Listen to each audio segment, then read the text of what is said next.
Nothing says Ramadan quite like gorging yourself with food multiple times per day while constantly bragging about fasting, then waging daily terrorist attacks against unbelievers and Muslims from the wrong sect of Islam, and then kidnapping, raping, and forcibly converting Christian and Hindu girls to a religion founded by an illiterate 7th century stone-kissing Arabian caravan robber who sucked on the tongues of little boys, proposed marriage to a baby, and raped a prepubescent girl. Gosh, when I say it like that, it kind of makes me think that there might be something terribly, terribly wrong with Islam. Forbes reports. Yet another girl in Pakistan abducted, forcibly converted, and forcibly married to her abductor. At the end of April 2020, a 14-year-old Christian girl, Mira Shabazz, was reportedly abducted and forced to marry in Faisalabad, Punjab. According to International Christian Concern, Mira Shabazz was abducted by a group of Muslim men led by Mohammed Nakash. Eyewitnesses claim that Mira was attacked while she was traveling to her workplace as a domestic worker on Sunday afternoon. Parvez Masi, Yunus Masi, and Naeem Masi, the eyewitnesses, claimed that Mira's abductors forced her into a car and that Mira tried to resist.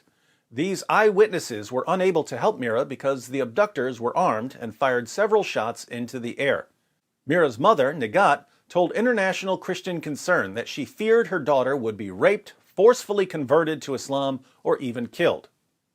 The girl's mother is worried that her daughter will be mistreated by Muslim kidnappers? What is she, some sort of Islamophobe?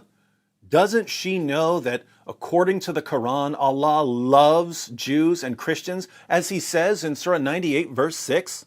Verily, those who disbelieve in the religion of Islam, the Quran, and Prophet Muhammad, from among the people of the Scripture, Jews and Christians, and al-Mushrikun, will abide in the fire of hell. They are the worst of creatures?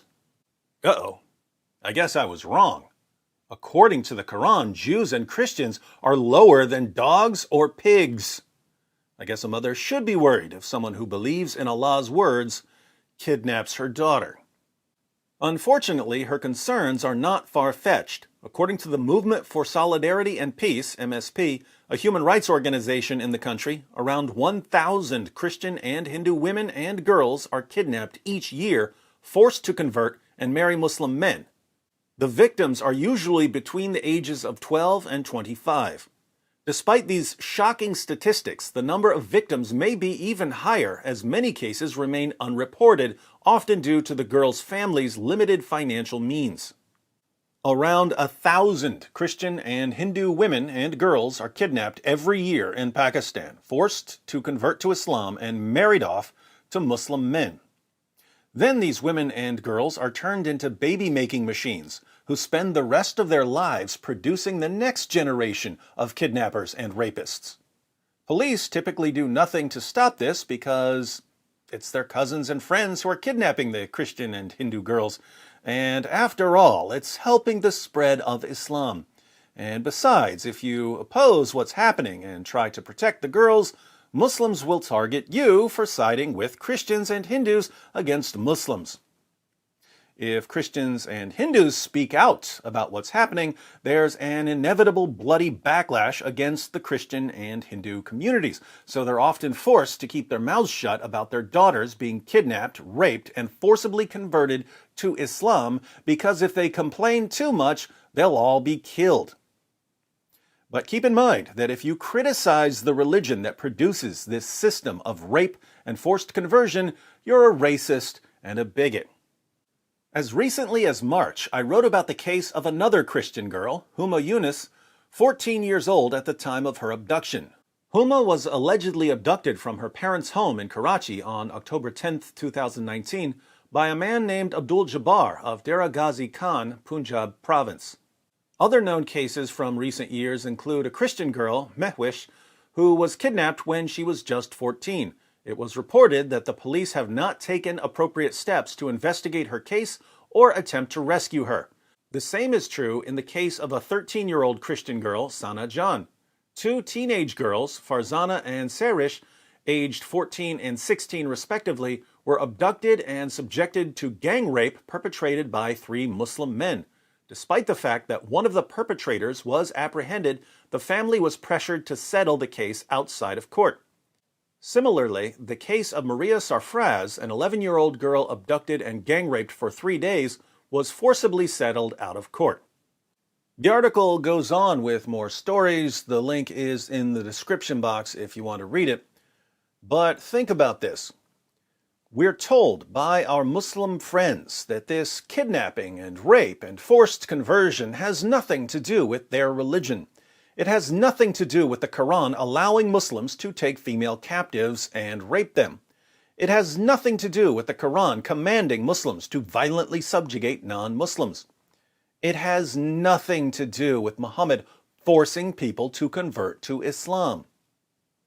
And yet, wherever a Muslim population massively outnumbers a non-Muslim minority, we see this happening. In Pakistan, non-Muslim women and girls are kidnapped, raped, forced to convert, and married off to Muslims. Egypt is a very different place from Pakistan. It's a completely different part of the world.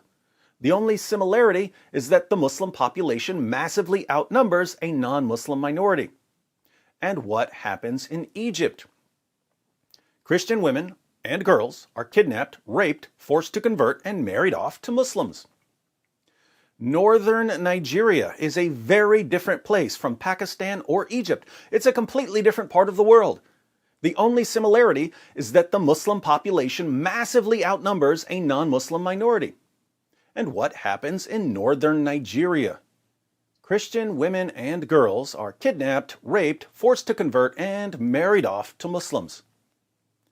Non-Muslims in these areas usually can't say much in their own defense without the entire Christian community being punished. That means that Christians and other non-Muslims who don't live in those areas need to speak out on their behalf. Unfortunately, Christians in the West are so busy showing our solidarity with Islam and making sure we don't offend anyone that we just can't find the time to defend the women and girls who are being kidnapped, raped, and forcibly converted in the name of Allah. If we condemn the teachings of Muhammad for the impact they've had on the world, we might hurt someone's feelings. And what could be worse than hurting someone's feelings? Jesus said in John 13, "A new commandment I give to you, that you love one another. Just as I have loved you, you also are to love one another. By this all people will know that you are my disciples, if you have love one for another." If a group of atheists were watching us right now, and they are, would they have any reason to think that we love the Christians of Pakistan and Egypt and Nigeria? Why would they think that we care about Christians who are being persecuted at all? And if they don't have much reason to think that we love one another, why would they think that we're disciples of Christ? Because we say so?